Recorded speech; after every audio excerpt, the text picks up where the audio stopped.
Hey guys! And for today's video nga ay sa mga oras nga na tayo papunta na nga tayo sa school kung saan yung location na aming acquaintance party. And for today's video nga ay nandito na nga ako sa The Chapter sa Tangos sa Baliwag. And for today's video nga ay nakaupo na nga ako dito kung saan nakaupo yung mga performer.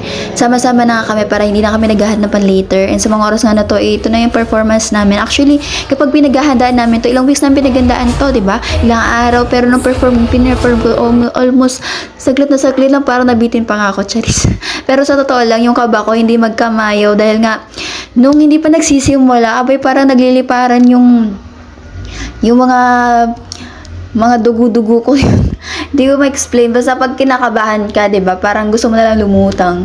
Pero nung na-perform mo na, 'di ba, nakahinga ka. And after that nga ay pinakilala na isa-isa yung mga teachers, mga faculty member, o yung mabasta yung mga sa school namin. And syempre hindi ko na ipaparinig sa inyo yung sounds kasi nga ayoko naman natin ma-copyright pa. O syempre binubura to ni Facebook, 'di ba? Tsaka ni YouTube. So sobrang ingat ko dahil nga last time subok na kung saan abay na copyright yung mga ilang videos na in-upload natin. So, ayan, naghihiyawan yung mga students dyan. So, alam nyo naman kung alin yung mas malakas na hiyawan. And today nga, ayan, itinawag na yung aking major subject, which is si Ma'am Arlene. So, syempre, humihiyaw din ako sa mga oras nga na yan.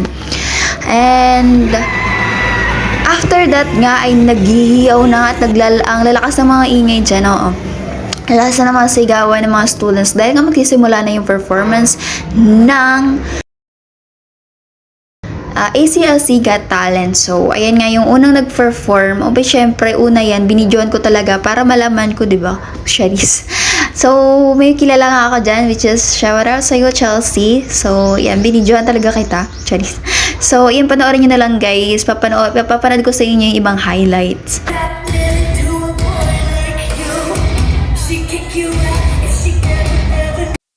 After nga nitong unang performer, sumunod na nga yung pangalawa. So, kinakabahan na rin kami dito. Dahil magaling din yung pangalawang performer na yan. So, panoorin nyo na lang din, guys. Kayo na yung musga. Charis.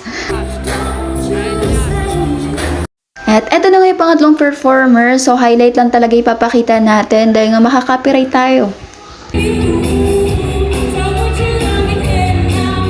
At syempre, ito na nga yung pang-apat na performer natin. Yung Ako ang Bida Ngayon. Oh, shucks. Kinanta. Dahil nga pang-apat na nga tong performer, abay punta nga ako ng punta sa CR dahil naiihi nga ako sa kabat. Ito nga isa na to, abay may pa-DIY pa siya, diba? Dahil nire-ready na nga niya din yung sarili niya. At sa mga oras nga na to, pang-apat pa din, oo, pang-apat pa din yan. Bumalik na nga ako sa upuan ko at nagpa-party-party at nire-relax ko nga yung sarili ko dahil nga magsisimula na. At ito nga isa na to, abay na literal na nga nababaliw na siya. Charis, joke lang. Joke lang, beha. Joke lang talaga. Ayan, alam ko kinakabahan na rin yan eh. Kaya nagkakaganyan na siya sa mga oras nga na yan. At tinatanong niya ngayon sa sarili niya kung okay lang ba siya. Oo, okay lang daw ba siya. At syempre, ito na nga guys. Oo. Yung Team Alliance, yung team ni Sir Julius. Ayan, o diba? Dito na kami mas kinakabahan dahil nga panlima na to. Mga panlima. After nito, kami na. O diba? O sige guys, panoorin nyo na lang yung kanilang performance. Pero dahil nga sobrang haba nito, ikakat na natin. Si Chito, Miranda, nandito na si Kiko, si Francis Magalona, nandito na si Glock.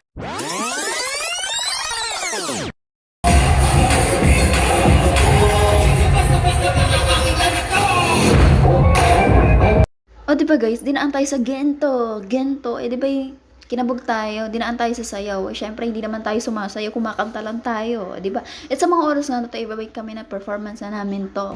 Kami na, ipapakita na namin kung sino kami. Charis. At sa mga oras nga na to ay, pag nasa stage ka na, even though kinakabahan, pero, syempre, papakita mo pa din na hindi ka kinakabahan. O, ito yung kaibigan ko na to, yan. After nga ng baliw ay of course yung Nosin na. Ito na nga yung puro birit na kanta na practice pa lang ay muntik na masira yung boses namin para si Jerica. Pero yan, talaga namang kinaya namin, lalo na si Jerica. During that time, Kahit nung yesterday, nung practice, ay nilalagnat na siya. Pero ayan, na-perform namin yan ng talagang bigay todo. At least nabigay namin yung best namin. In-enjoy lang namin yung performance namin.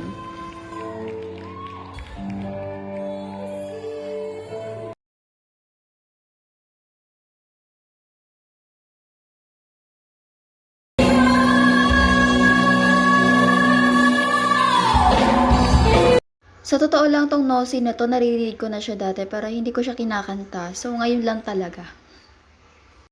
At dito na nga natatapos yung aming performance ng Team Bato. At sumayaw lang kami dyan. Actually, nag-TikTok lang pala kami dyan. Nag-TikTok lang kami. At syempre, after nga nito, plano ko talaga kumain na ng ice cream, uminom ng soft drinks, mga ganun. Pag-asa ng Team SHS to play this game. Do you think you should pass?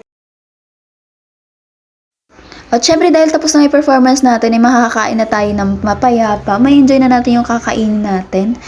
At iinom na tayo dyan ng juice dahil pwede na. Kakain na tayo ng salad, magmumukbang. Ano pa nga ba ang gagawin natin? Magmumukbang.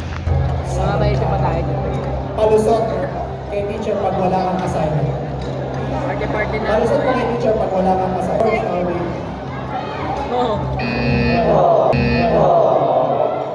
Ayaw mo na, pinakauna. Pwede na to. Tapos na eh. Diba? Pwede na to. Malamig. Baba.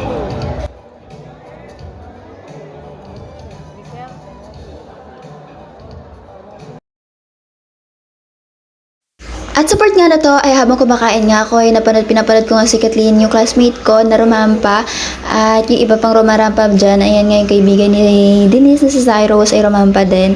At sa mga oras nga na to, ano pa nga ba ang aasahan natin? Yan yung mga teacher namin na faculty member na sumayaw din, at di ko naman in-expect na dancerist pala yung advisor ko, at saka ayan, isa pa si Ma'am Arlene at saka sila Sir Jovin. At ano pa nga ba ang in-expect nyo guys? After naming manalo ng first runner-up ay dito na nga ay nag-picture na kami dahil nga malapit na rin mag-uwian. At nag-start na nga ang party. Yan, nagpa-party na kami sa mga oras nga niyan at puro picture na lang. Dahil marapit na nga talaga kami mag-uwian. At ito nga yung advisor namin, nag-picture din kami. Marabel, at ito nga ay lumalabas na nga yung ibang students sa hallway. At hawak ko na nga din dyan yung certificate ng ACL Sigat Talent. Ayan, diba? Panalo. At ito nga, nasa hallway na kami, nakalabas na kami at nag-rock and roll shake hands pa kami. At kasama nga namin dyan sila dahil nagkaayaan itong mga to mag-SM. Noong una ay parang ayaw kong sumama dahil nga syempre nakaganito nga tayong ayos. Pero sabi ko, sige na nga, sila rin naman nakaitim. Nagintay na kami ng tricycle dyan na makikisabay nga kami dito kay Chelsea dahil nga yung pinsan niya daw ay pupunta na naka-tricycle. At ito nga sa mga oras na to ay nasa SM na nga kami at naglalakad-lakad na nga kami dito. At yun, sabi ko nga baka mga libre pa nga dyan si Akim. At naglakad na nga kami ulit at nagpunta kami dito sa food court dahil nga mga nag-aaya itong mga to. So sobrang gastos ng mga to.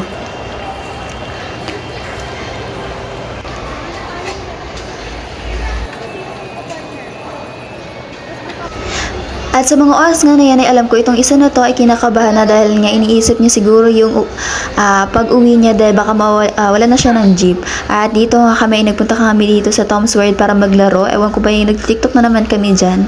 Naglaro lang kami dyan ng basketball. At syempre, hindi pa natapos yung energy namin, walang kapaguran. Kaya nagawa pa namin dyan maglaro. Para kami mga bata, diba? Tapos puro mga nakaitim.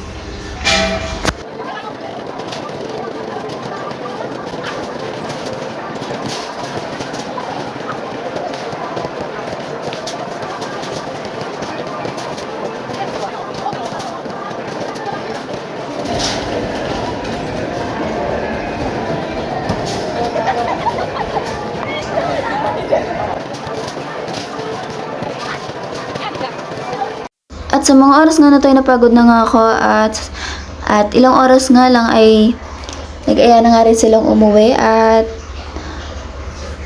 Ayan nga, itong mga to hindi nga nauubusan ng energy, lalo nitong si Chelsea, o diba, kahit sa pag-uwi. At ito na natapos yung ating vlog for today. Bye guys!